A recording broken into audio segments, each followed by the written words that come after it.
Hi, I'm Steve, you. Welcome to the video. I saw a post the other day which said that they were looking for a reasonably priced painter. And it got me thinking, what is reasonably priced? Like, let's actually look at what reasonably priced actually means, because I don't think that a lot of people know what they're actually asking for when they use the word reasonably. Reasonably doesn't actually exist, and I'm going to prove it. So let's say that the average painter, we'll go with painter because that's what the post was. The average painter, they're working for themselves and they want to make 80,000 gross, basically.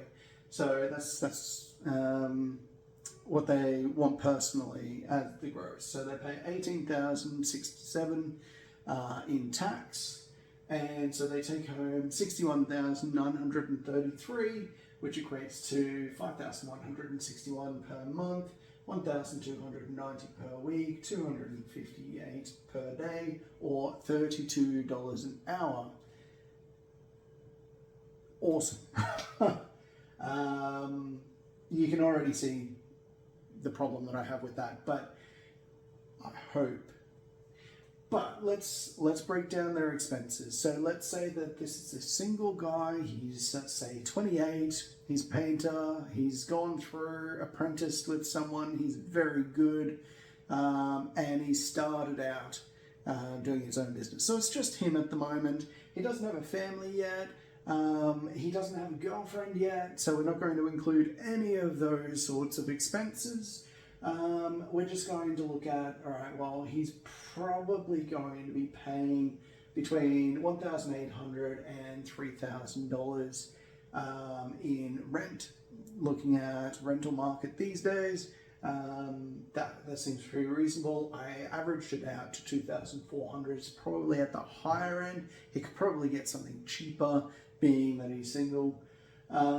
Food, $700 is probably about right.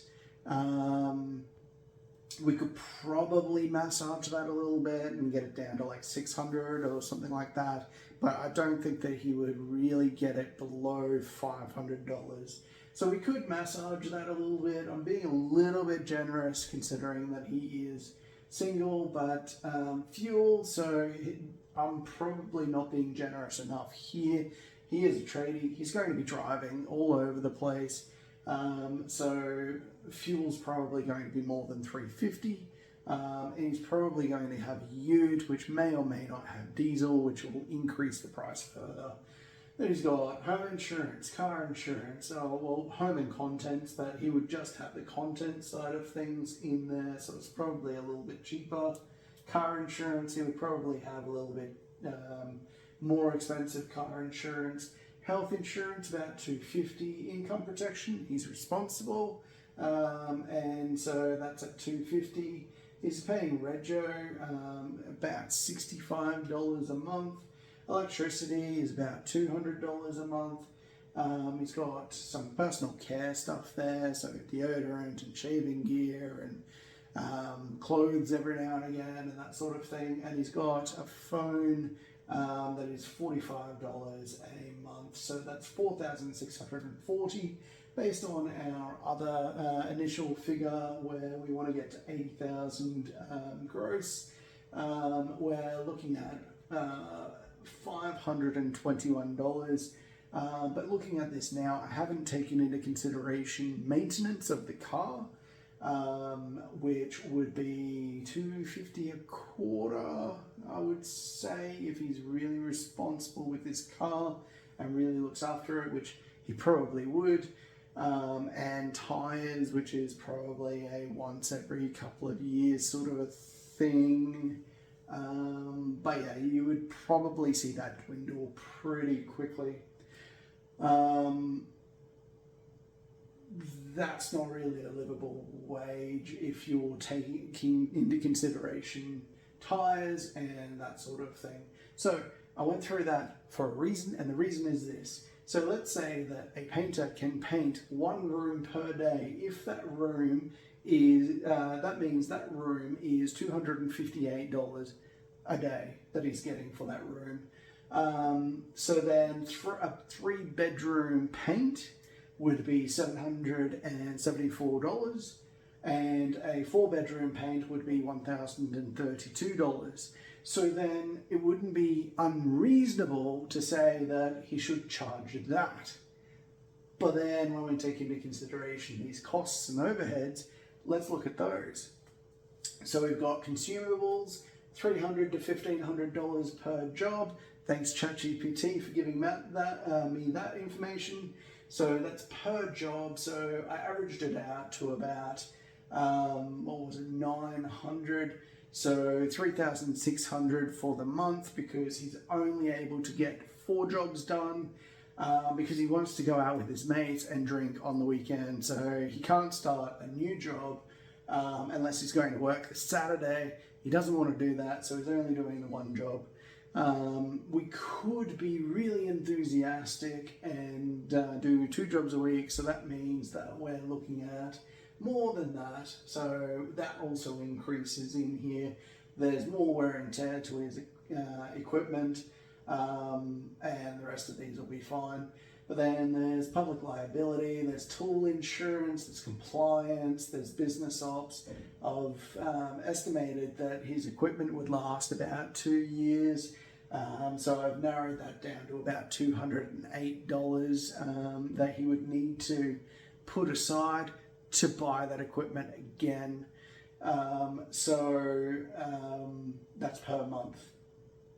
So then we're looking at an additional $4,249 in costs over the month, which works out to $1,062.25 for the week. So going back to here, I want a reasonably priced painter, and I would like to pay $2,100 for that. That sounds reasonable. They come and paint my house, I pay them $2,100.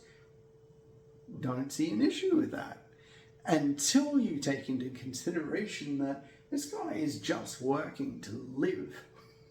That's it. That's all he's doing. He doesn't have money to go and have. He can't. He needs to work. He can't go out with his mates, because he might be able to spend some of this, but I mean, he might be able to take $200, but he's also, as I said, I haven't included maintenance. I haven't included tires. There's probably something else in here that I haven't included as well. So he can't even go out with his mates. Maybe once a month he can go out with his mates. And then when he does finally find someone that he wants to take out, he's not going to take them out to anywhere nice for $200. Well, maybe once for $200, but that's not really how these things work. They need to go out more than once a month in order for interest to occur and all those sorts of things. So what does reasonable actually look like? Well, the other side of this is he can't really afford to grow the business at all either. If he's only paying $2,100, then he can't hire new staff. He can't market to grow the business. If he wants a website, he's not getting one. He doesn't have anywhere to actually go and get the website, which is fine. That's neither here nor there. He may not need a website. There's high pages these days. There's word of mouth. There's heaps of options out there. But even so, there's no opportunity to grow a new staff member unless he increases his workload, which is probably what he would do. Or he increases his prices. So instead of charging $2,100, he charges $4,000 or $5,000, which then it means that he's got about $2,000. When you consider these two things, he's got $2,000 over here to actually start putting aside. So maybe he puts $1,000 aside to actually start saving in his personal. But then as soon as he does that, he's going to start paying tax on that extra $1,000 that he's put aside. So he's probably going to want to spend that on the business in these early stages. But my whole point behind all of this is that don't rely on people telling you what a reasonable price is, because a reasonable price, according to all of this, for the consumer is $2,100, and it's not livable. That would be a nightmare situation to be in. So don't worry too much about your prices. If you want to hear more about prices and how to set up pricing strategies, then just comment below that you want to hear more about that. And hopefully you enjoyed the video. If you did, please share it. Thanks.